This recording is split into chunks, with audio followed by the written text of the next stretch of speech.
Om Ajnanatimirandhasya Jnananjanishalaakaya Chakshurunmilitam Yena Tasmai Shri Gurave Namaha. Nama Om Vishnupadaya Krishna Presthaya Bhutale Srimate Bhaktivedanta Swamin Niti Namine. Namaste Saraswate Deve Gauravani Pracharine Nirvishesha Shunyavadi Paschatya Deshatarine.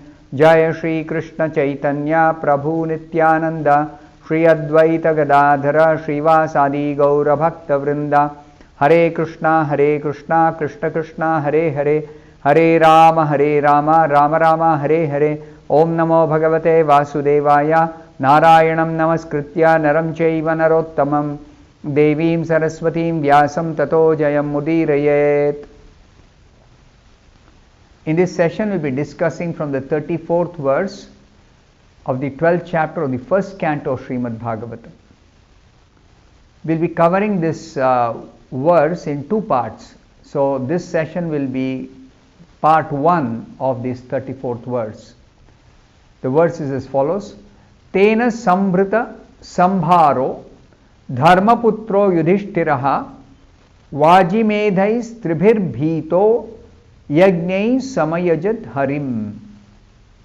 The meaning of this verse is, by those riches, the king could procure the ingredients for 3 horse sacrifices. Thus the pious king Yudhishthira, who was very fearful after the battle of Kurukshetra, pleased Lord Hari, the personality of Godhead. So in a previous verse it was described how Yudhishthira Maharaj sent his brothers to fetch a wealth for performing this Ashwamedha sacrifice. So they were directed by Krishna to bring some gold which was left behind by the Brahmanas who were engaged in sacrifice by a former emperor, Marut Maharaj. So that gold, Arjuna brought it for Yudhishthira Maharaj to procure ingredients for performing 3 horse sacrifices.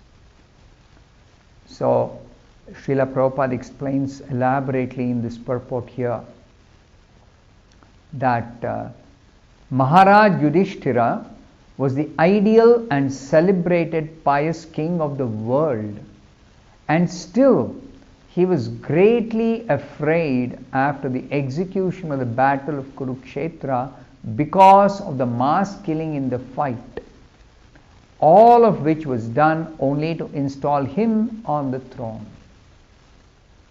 Yudhishthira Maharaj is very, very conscientious. He is not comfortable with his acquired position because it involved a killing, mass killing of so many millions of Kshatriyas, soldiers. So he was very, very much afraid of the sinful reactions incurred due to such a massacre. He therefore took all the responsibility for sins committed in the warfare, and to get rid of all these sins, he wanted to perform 3 sacrifices in which horses are offered at the altar. Ashwamedha Yajna or Vajimedha Yajna. Such a sacrifice is very costly. Even Maharaj Yudhishthira had to collect the necessary heaps of gold left by Maharaj Marutta and the Brahmanas who were given gold in charity by King Marutta. The learned Brahmanas could not take away all the loads of gold given by Maharaj Marut, and therefore they left behind the major portion of the gift. And Maharaj Marut also did not again collect such heaps of gold given away in charity. Once it's given in charity, it should not be taken back.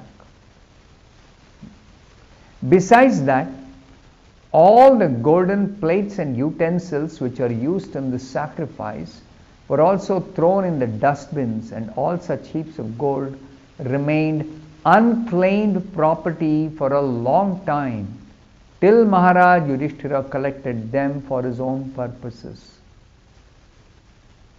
You see how people were, Prabhupada will explain that, people were satisfied with the basic needs because they had a higher goal in life.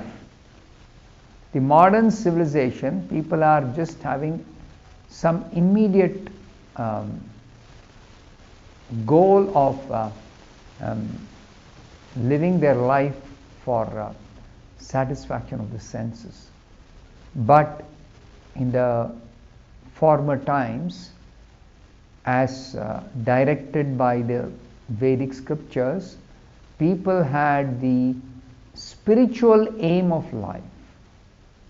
And for attaining that ultimate spiritual goal of life, you don't require to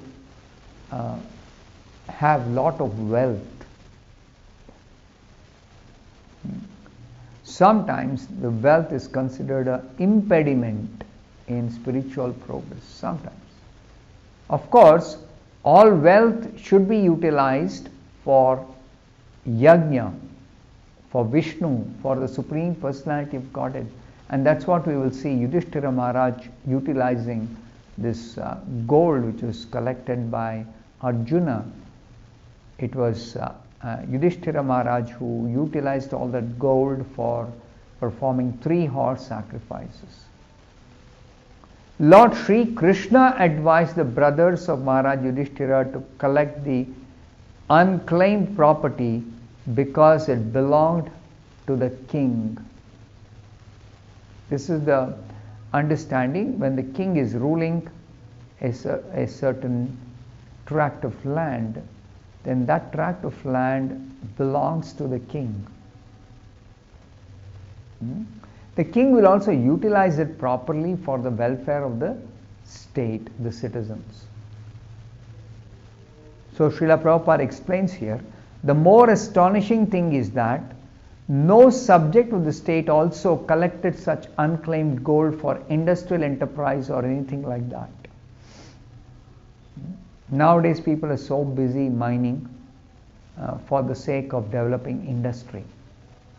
But formerly, even if there was unclaimed gold left behind somewhere, nobody would go and touch that.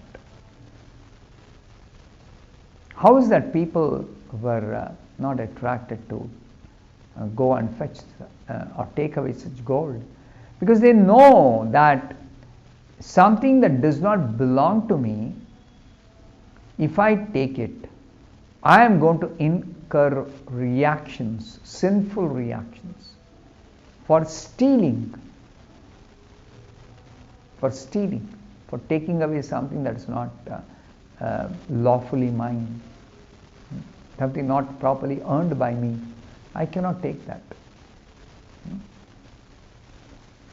This means that the state citizens were completely satisfied with all necessities of life and therefore not inclined to accept unnecessary productive enterprises for sense gratification. The defect of the modern civilization is that people simply know one thing in life, sense gratification. And their entire life is simply meant for such sense gratification, which is implicating them in material bondage. Maharaj Yudhishthira also requisitioned the heaps of gold for performing sacrifices and for pleasing the Supreme Personality of Godhead, Lord Hari. Otherwise, he had no desire to collect them for the state treasury. So, Srila Prabhupada further says here, one should take lessons from the acts of Maharaj Yudhishthira.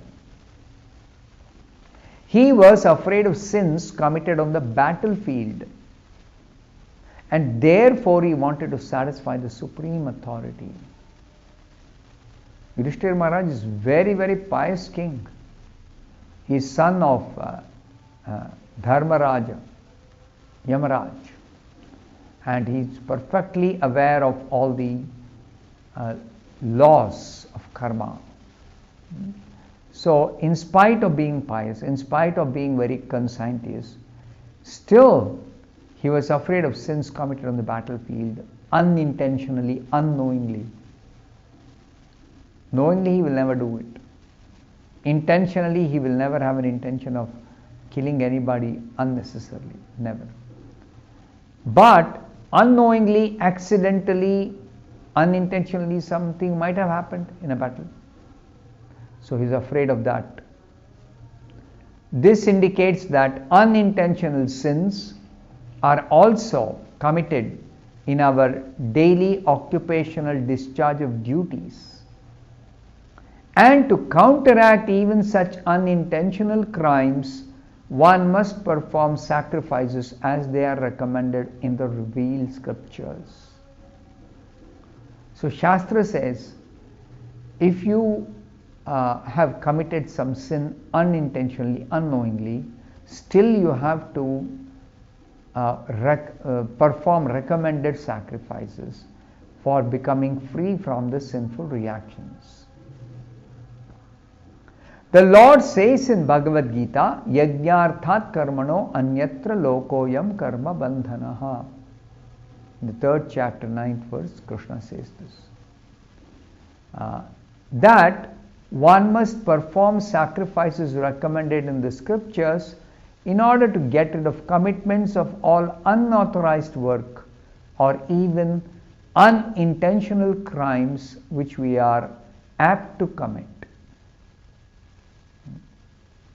Therefore, if one performs the recommended sacrifices, then they are freed from sinful reactions.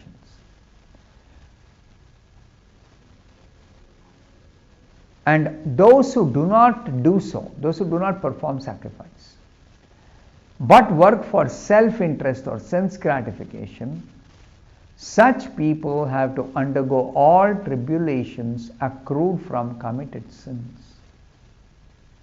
The laws of nature are very subtle and they are working perfectly, and there is the enforcing authority, material nature itself being directed by the Supreme Lord Krishna.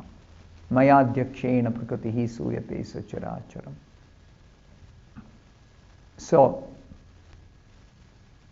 intelligent people understand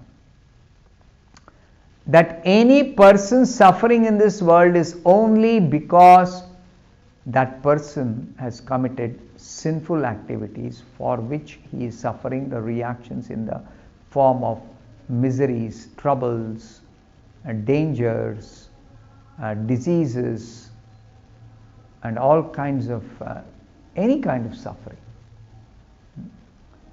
Therefore, the main purpose of performing sacrifices is to satisfy the Supreme Personality of Godhead, Lord Hari. The process of performing sacrifices may be different in terms of different times, places, and persons.